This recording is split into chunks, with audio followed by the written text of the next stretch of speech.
Mchunga wangu ameniandalia mema yote. Bwana ndiye mwenye kutunza uzima wangu, na malisho yake kwangu ni raha kamili. Mchunga wangu ameniandalia mema yote. Mchunga wangu ameniandalia mema yote. Tumsifu Yesu Kristo. Unaingiaje Juma Kuu na hujaujua huo wimbo? Eti unaingiaje katika Juma Kuu la Pasaka na huo wimbo hujaujua? Nasema faza, huo wimbo wa zamani sana. Kwa hiyo kama wa zamani, kama wimbo huo wa zamani haupaswi kuimbwa. Sasa hakikisha unatafuta huo wimbo, unajifunza vizuri. Unapoingia katika juma hili kuu, huo wimbo ukae kichwani mwako. Tunaposema mchunga wangu ameniandalia mema yote, mema yapi? Msifu Yesu Kristo. Ndugu zangu, hivi mmeshawahi kujiuliza kwa nini tunasali sana misa, tunatoa nia za misa tukiomba, halafu pengine hatupati? Je, misa haina nguvu? Au kwa sababu padre hajasoma nia yangu ya misa kwa hiyo sifanikiwe? Mmeshawahi kujiuliza kwa nini tunatoa nia, tunasali misa nyingi, tunatoa na maombi yetu kwenye misa, unakuja na maombi yako na nia yako kwamba Mungu mimi nataka hiki na hiki, naomba hiki na hiki, halafu hamfanikiwi? Si kwa sababu kwamba Mungu asikii, lakini sisi wenyewe hatuna utaratibu katika sala. Tumsifu Yesu Kristo. Tunataka here and now, hapa papa Mungu asikilize. Lakini je, kwa upande wako unatimiza wajibu wako katika sala? Haya ndio ambayo tunayaona katika maisha, katika adhimisho la leo. Tumeanza mwanzoni, tumesikia katika Injili ya kabla ya maandamano kwamba watoto wa Mayahudi walimlaki, wakavua nguo zao, wakatandika chini, si ndio? Wakakata matawi, wakatandika, wakaanza kuimba Hosana, Hosana mwana wa Daudi, mbarikiwa ajaye kwa jina la Bwana. Mbele kidogo, siku 2-3 tu, wakasema Mwondoshe, mwondoshe.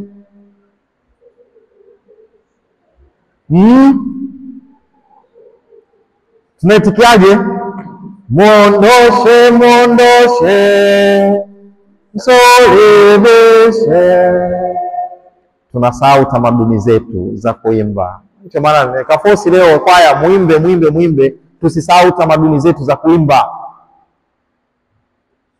Sio watu wale ambao walianza na kusema Hosana, Hosana mbarikiwa aliye kwa jina la Bwana. Lakini huyo walimwambia Hosana, sasa wanamwambia mwondoshe, mwondoshe, msulubishe. Ni afadhali yule mwovu na muuaji Baraba arudi akae tena ulaiani, lakini huyu afe na asulubiwe kigeugeu. Nakumbuka msanii mmoja wa Kenya alimba kigeugeu. Nakumbuka ni mwamini nani, si mwamini nani, kila ninayemwamini ananigeukia. Si kigeugeu. Nakumbuka wewe. Kigeugeu. Pengine hata sisi wa Kristo ni vigeugeu. Ni vigeugeu. Sasa hivi tunasema Hosana mwana wa Daudi, Hosana mwana wa Daudi, mbarikiwa ajaye kwa jina la Bwana, na sakramenti unashiriki.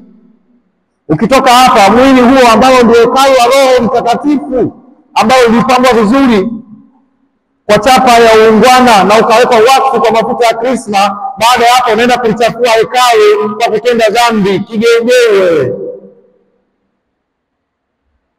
Sasa unasema mimi ni wa Mungu na mali yangu yote, lakini unakailizi hapa. Na wataniaga wazazi wanaokuja kubatiza watoto. Inatoa siri ya kambi sasa. Siku ile wanakuja kuwabatiza watoto wanakuja wakiwa weupe au na kitu wanavesha nguo zao vizuri. Lakini wakitoka kanisani, mtoto yule amefungwa kamba hapa, amefungwa na bima si hapa, na nyingine inaning'inia hapa kama anaweka seat belt. Kigeugeu. Kigeugeu. Sasa unaamini lipi? Kwa mfano wakati tunaanza maandamano, kuna watu nikawauliza, hivi nini ni wa kwangu? Maana naona wamenigeuka. Vigeugeu. Tulitangaza utaratibu wa maandamano huko hivi, anatangulia mtumishi mwenye chetezo, alafu anafuata msalaba, alafu anafuata watumishi, alafu padre, alafu watoto wanafuata nyuma na kwaya, na wengine wote tunafuata nyuma. Lakini ninamaliza tu kuongea, watu tayari wameshatangulia mbele. Vigeugeu. Tunasikiliza lipi? Tunafuata lipi? Lile ambalo mama kanisa anatufundisha ama lile ambalo unalitaka wewe kulifanya? Ndio maana mwanzo nikawauliza, hivi mlishawahi kujitafakari kwa nini tunaadhimisha misa, tunatoa nia za misa, tunasali sana, lakini maombi yetu hayasikiwi? Ni kwa sababu sisi wenyewe hatufuati utaratibu wa misa, utaratibu wa liturujia. Tukumbuke kwamba liturujia ni tendo la Kristo na kanisa lake. Sasa Kristo anaadhimisha na watu wake, wewe uko tofauti. Sasa atakukuta kweli?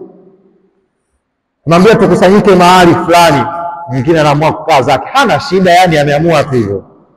Jamani, tunaandamana, tunatokea, mwingine anapita huku, mwingine anapita huku, yani hana shida, yani ameamua tu kufanya hivyo.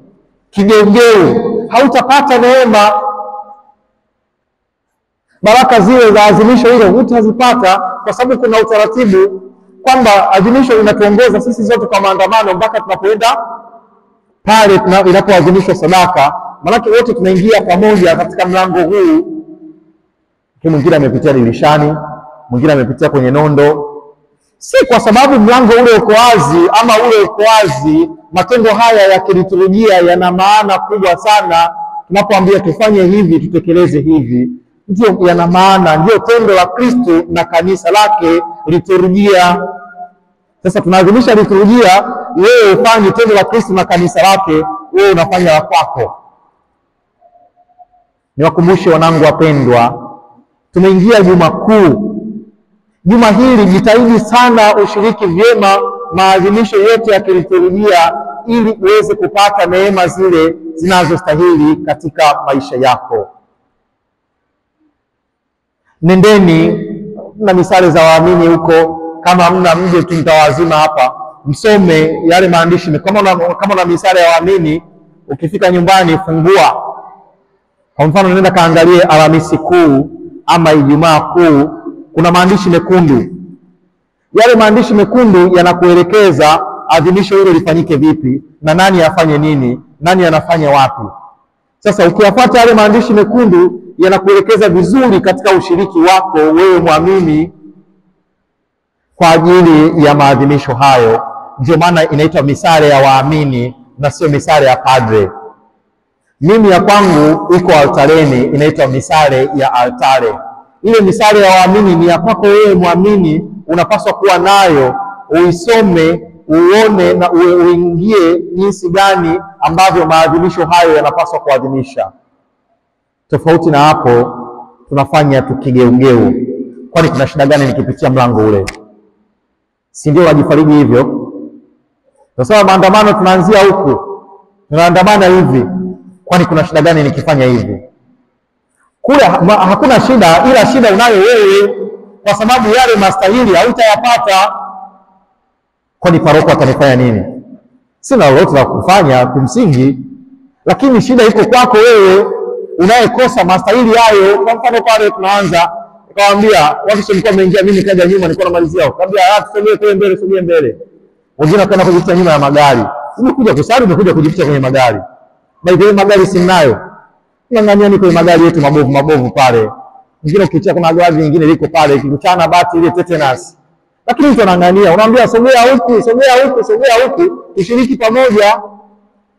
Amenuna. Wanangu, tunayapoteza yale mastahili ya maadhimisho kwa sababu tunataka sisi tujiinue na sio Mungu ainuliwe na sisi tupate kutakatifuzwa. Ndio maana tunasali sana na tunakosa kupata yale tunayostahili kwa sababu sisi wenyewe hatushiriki kiaminifu katika maadhimisho hayo. Hiyo ndio tu sababu. Sasa Dominika ya leo inatuandaa kuyaelekea maadhimisho ya Pasaka. Kwani Yesu ndiye ilikuwa mara yake ya kwanza kwenda Yerusalemu katika sikukuu hii tunayoadhimisha leo? Eti nawauliza nanyi, mwasemaje? Ndio ilikuwa mara yake ya kwanza? Haikuwa mara ya kwanza. Mara nyingi na mara kadhaa alienda Yerusalemu kwa kadiri ya mila na desturi ya Kiyahudi. Lakini hii kwa namna ya pekee kabisa kwa sababu kuingia kwake Yerusalemu mara hii ilikuwa ni kwa ajili ya utukufu utakaodhihirika katika mti wa msalaba. Na ndio maana Dominika hii inaitwa Dominika ya matawi ya mateso ya Bwana wetu Yesu Kristo. Na ndio maana tuliandamana kwa shangwe, tukaja kwa shangwe na nderemo na matawi yetu, tukashangilia mpaka tukafika kanisani.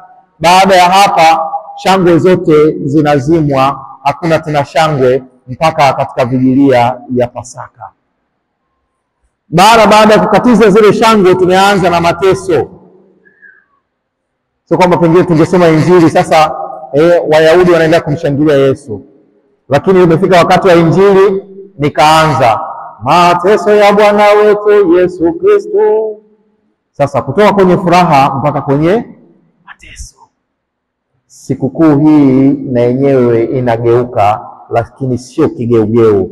Hii inatugeuza tuyaelekee yale yaliyo ya muhimu tunayoadhimisha katika juma hili. Tunaadhimisha mafumbo matakatifu ya ukombozi wetu.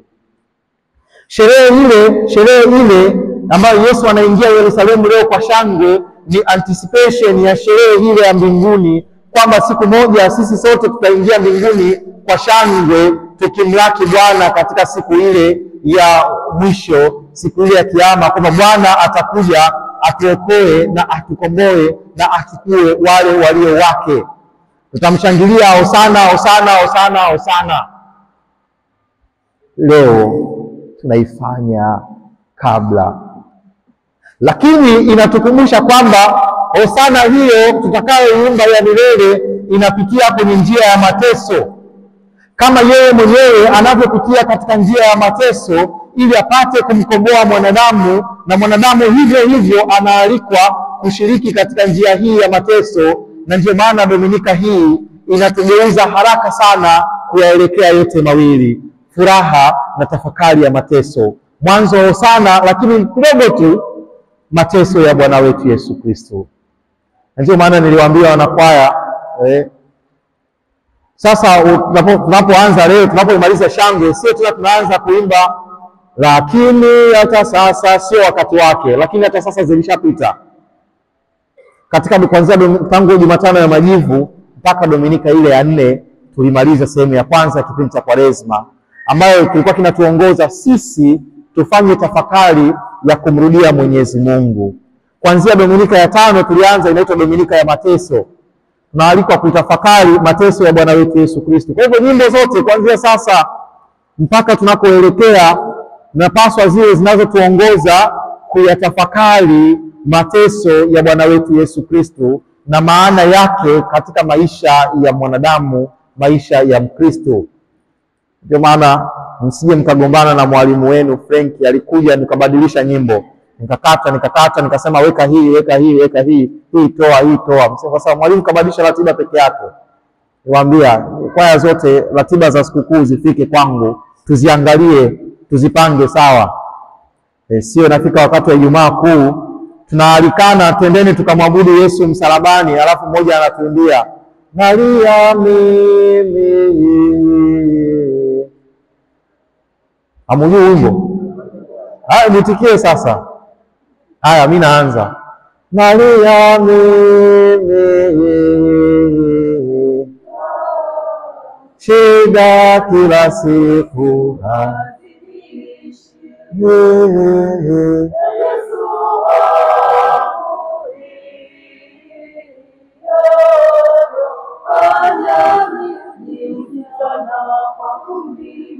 Sasa muujiza gani unataka afanye kwako? Ijumaa Kuu tunaalikwa kuelekea wokovu, kwenda kumwabudu wokovu uliotulikwa msalabani. Na sasa tunaenda kuabudu wokovu uliotulikwa msalabani. Anza Maria mimi.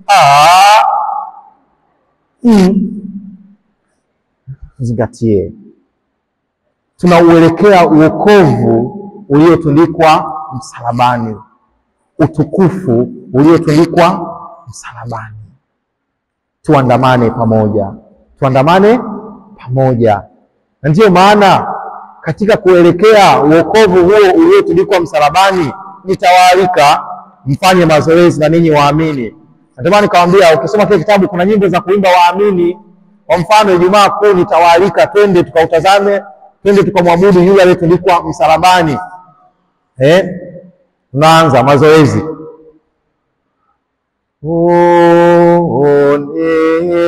Mti wa msalaba ambao wokovu wa dunia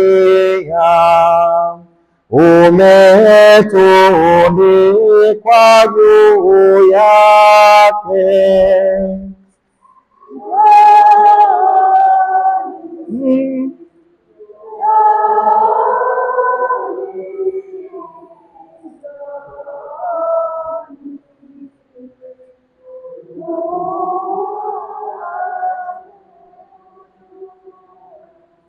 Mmejisikia ninyi wenyewe?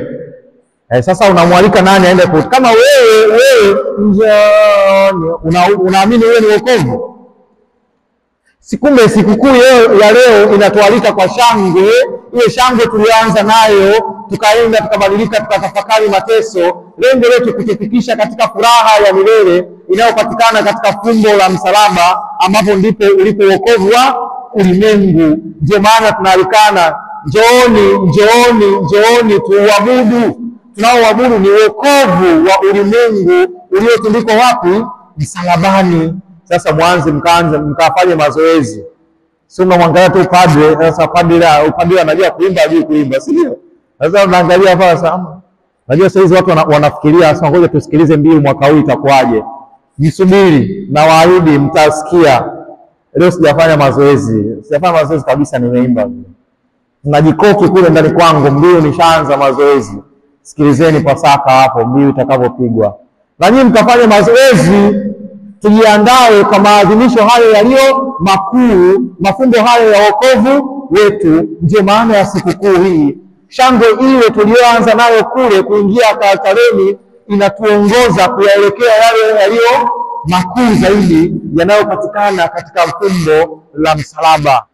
Na ndiyo maana tulipoingia, narudia tena na tena ili tuelewane, tukaingia moja kwa moja kwenye tafakari ya mateso ya Bwana wetu Yesu Kristo, ili sisi sote tuweze kufika Kalvari, tuweze kuona wokovu uliokuwa juu ya msalaba, nasi twende tukauabudu huo wokovu, twende tukapone, twende tukamtazame, twende tukapate yale tunayoyatamani katika maisha yetu. Na katika juma hili basi, ili tuweze kufikia katika utukufu ule wa msalaba, fumbo la wokovu wetu, tuhakikishe tumejiandaa vyema kiroho. Sio kimwili tu, kiroho. Najua kimwili mmejiandaa, kila mtu na gharama yake. Lakini kiroho ilikuwa kazi yangu na ni kazi yangu kuandaa ninyi kiroho. Lakini sijui wangapi wamejiandaa kiroho mpaka sasa unapoingia katika Juma Kuu. Tulikuwa na maungamo Jumatano, si ndio? Wangapi walikuja kuungama? Na tulikuwa na mapadre wengi. Wengine wanasema paroko tumemzoea, si ndio? Wengine wanasema paroko tumemzoea, nikienda kuungama kwake tunaonaje? Lakini siku tuna mapadre karibuni 12 hapa. Wangapi walikuja? Tunamshukuru Mungu. Wengine wanasema kwani lazima tuungame hapa? Si tunaungama kwa mapadri wengine, parokia zingine. Tumshukuru Mungu kama ulienda kuungama. Amri ya kanisa inatuambiaje? Ungama. Tuanze tena kwa mafundisho Ungama.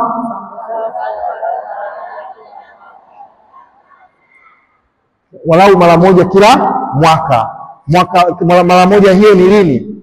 Wakati huu wa Pasaka, katika juma hili kuu, ni wakati wa kuungama dhambi zako. Tumsifu Yesu Kristo. Sasa wewe hujaungama mpaka leo, unasubiri nini? Na niwaambie bado kuna siku 3. Jitahidi ufike kwenye kiti cha maungamo. Ungama dhambi zako, toa yale yote, toa yote, uwe huru, uwe safi. Pasaka hii iwe tofauti kwako. Kesho asubuhi niko, baada ya misa nitakuwa pale.